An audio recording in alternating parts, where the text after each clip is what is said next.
Hello students, in this video we will discuss about the postulates of Dalton's atomic theory.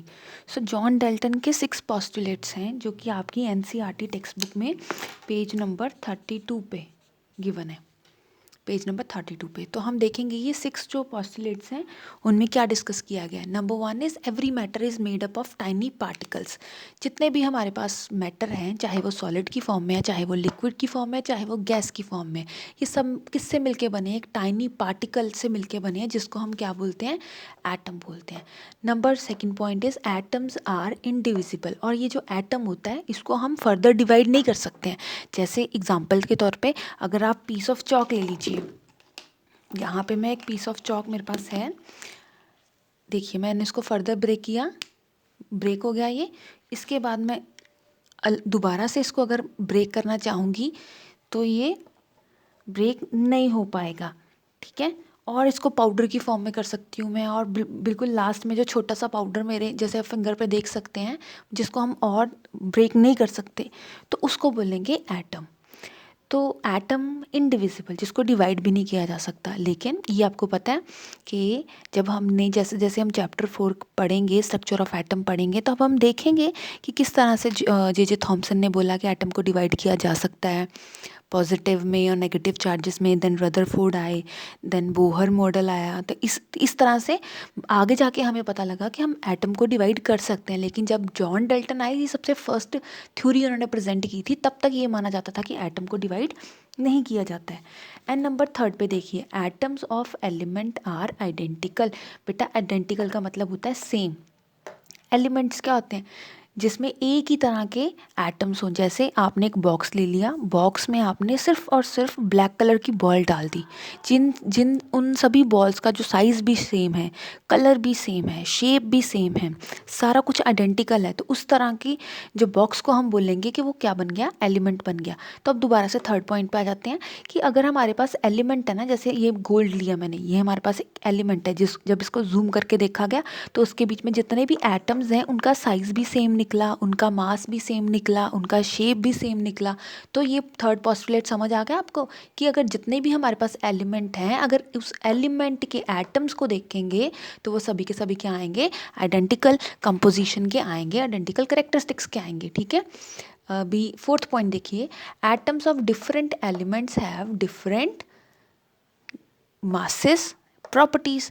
अगर different elements हैं, जैसे यहाँ पे मैंने गोल्ड लिया, यहाँ पे सिल्वर लिया, अगर आप इनके एटम्स को देखेंगे, इसके तो सभी एटम्स सेम होंगे, लेकिन अगर आप इसको कंपेयर करेंगे सिल्वर एटम्स के साथ, हो सकता है कि गोल्ड के साइज़ डिफरेंट हो और सिल्वर एटम्स का साइज डिफरेंट हो। जैसे मैंने यहाँ पे सर्कल पे बनाया, यहाँ पे मैंने स्क्वायर करके बताया कि शेप और साइज़ अलग अलग रहेगा अगर हम दो एलिमेंट्स की बात कर रहे हैं। अगर तो एक ही एलिमेंट है, जैसे सिर्फ गोल्ड की बात करें, तो उसका जौन सा मर्जी आप एटम उठा लीजिए, सारा कुछ सेम होगा, ठीक है। उसमें जितने और एटम्स पड़े होंगे सब कुछ सेम होने वाला है। लेकिन अगर आप गोल्ड के साथ सिल्वर को कंपेयर करेंगे, तो जो सिल्वर के एटम्स हैं और गोल्ड के एटम्स हैं उनमें वेरिएशन आएगा। हो सकता है साइज़ में वेरिएशन आएगा, कुछ कुछ मासेस में वेरिएशन आएगा। तो इस तरह से जो ये था फोर्थ पॉइंट हमें बता रहा है कि जो एटम्स हैं डिफरेंट एलिमेंट्स के अगर होंगे तो उनकी डिफरेंट मासेस होने वाले हैं, उनकी डिफरेंट प्रॉपर्टीज़ होने वाली हैं, ठीक है। नेक्स्ट पॉइंट है fifth, atoms combine in whole numbers to form compounds. अब आप ये याद रखिए पॉइंट कि जो ना एलिमेंट्स होते हैं उसमें सेम एटम्स होते हैं, सेम एटम्स, ठीक है। लेकिन जब जो कंपाउंड्स होते हैं वो क्या करते हैं? Different elements combine to form compound. ये मेरा मार्क भी अभी खराब हो गया है। तो कंपाउंड्स क्या होते हैं? जब डिफरेंट एलिमेंट्स कंबाइन करेंगे तो क्या बन जाएगा? कंपाउंड बन जाएगा। जैसे मैंने सिल्वर और गोल्ड को मिक्स कर दिया, ये दोनों एलिमेंट्स हैं ना अलग अलग। फॉर एग्जांपल ले लेते हैं समझने के लिए सिर्फ, जैसे ये दो एलिमेंट्स हैं, इनको कंबाइन कर दिया, अब मेरे पास एक बॉक्स बन जाएगा, उस बॉक्स में सर्कल भी आ जाएंगे और ये स्क्वायर भी आ जाएंगे। तो ये क्या बन गया? ये बन गया, मैंने क्या फॉर्म कर दिया? कंपाउंड फॉर्म कर दिया ना। तो इस तरह से इसको आप सिर्फ समझने के लिए मैंने कहा, इसको भी डिटेल में नहीं करना है। ठीक है। तो बच्चों कंपाउंड्स भी आपको पता लग गए। Atoms combine in whole number to form compounds. अब एग्जांपल कौन सी करनी है, ये नहीं करनी है, ये मैंने समझाने के लिए बोला सिर्फ। हमारे पास दो एलिमेंट्स हैं, एक एलिमेंट है ए जो ब्लू कलर में है, दूसरा एलिमेंट है बी। अब देखिए यहाँ पे अगर आपको मैं जूम करके बताऊँ तो देखो इन्होंने कंबाइन ए एलिमेंट बी एलिमेंट के साथ कंबाइन किया ना, यहाँ पे आपको दो ब्लू डॉट्स नज़र आ रहे हैं और एक ब्लैक नज़र आ रहा है। तो ये होल नंबर में तो हुए हैं ना।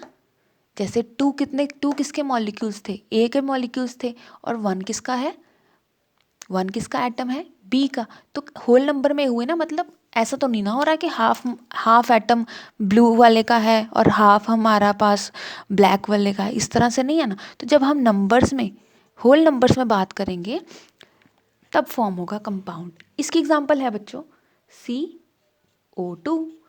CO2 ने क्या मिलके बना दिया, कार्बन डाइऑक्साइड गैस। तो देखो कार्बन आपने एक लिया, ऑक्सीजन के दो मॉलिक्यूल्स ले, ऐसा तो नहीं ना कार्बन का हाफ लिया ऑक्सीजन के थर्ड फोर्थ ले लिया, नहीं ना, आपने होल नंबर्स में बात की है ना। तो यही पॉइंट लिखा हुआ है, atoms combine in whole numbers to form compound. अब देखो एक एलिमेंट था हमारे पास कार्बन, दूसरा एलिमेंट था ऑक्सीजन, हमने दोनों को कंबाइन कर दिया होल नंबर्स में, हमारे पास कंपाउंड बन गया कौन सा, CO2। ये एग्जाम्पल आप कंपाउंड्स के लिए याद रख सकते हैं। नेक्स्ट है the relative number and kind of atom in a compound is constant. अब इसको कैसे समझेंगे, ये हमारे पास कंपाउंड है वाटर। अब देखो वाटर हमेशा ऐसे लिखा जाएगा, क्या मैं इसको ऐसे लिख सकती हूँ, नो, ऐसे तो कोई और चीज़ बन गई है। अगर आप वाटर का कंपाउंड बनाने जा रहे हैं, वाटर को समझने जा रहे हैं, तो बेटा उसमें जितने भी रिलेटिव नंबर होंगे या एटम्स होंगे उनकी वैल्यू जो होगी फिक्स होगी, उनका नंबर क्या होगा, फिक्स होगा। जैसे अब कार्बन डाइऑक्साइड आप फॉर्म करने जा रहे हैं तो उसमें 1 एटम ऑफ कार्बन आएगा एंड 2 एटम्स ऑफ क्या आएंगे, ऑक्सीजन। तो नंबर कभी भी बदलेगा नहीं। अगर आप CO बना देंगे इसको तो ये कार्बन डाइऑक्साइड नहीं बनेगा, ये कार्बन मोनोऑक्साइड बन गया। अगर आप चाहते हैं कि कार्बन डाइऑक्साइड आप बनाएं तो क्या रखना पड़ेगा आपको, सेम एटम्स का जो नंबर है वो सेम रखना पड़ेगा अगर आप कंपाउंड फॉर्म करने जा रहे हैं कोई।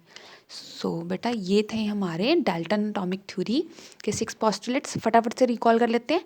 जितने भी एलिमेंट्स हैं हमारे आसपास, मैटर है हमारे पास, किससे मिलके बना है, टाइनी पार्टिकल्स से, जिसको एटम बोलते हैं।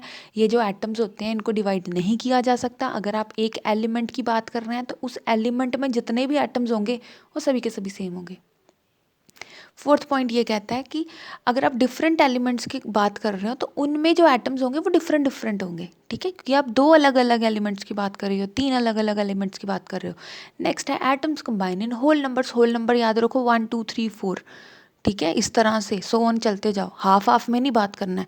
तो अगर आप कार्बन डाइऑक्साइड बनाने जा रहे हैं तो आपको पता है कि कार्बन का एक एटम आएगा, ऑक्सीजन 2 आएगा, तभी बनेगा ना कार्बन डाइऑक्साइड कंपाउंड, तभी फॉर्म होगा, तो होल नंबर्स में होगा।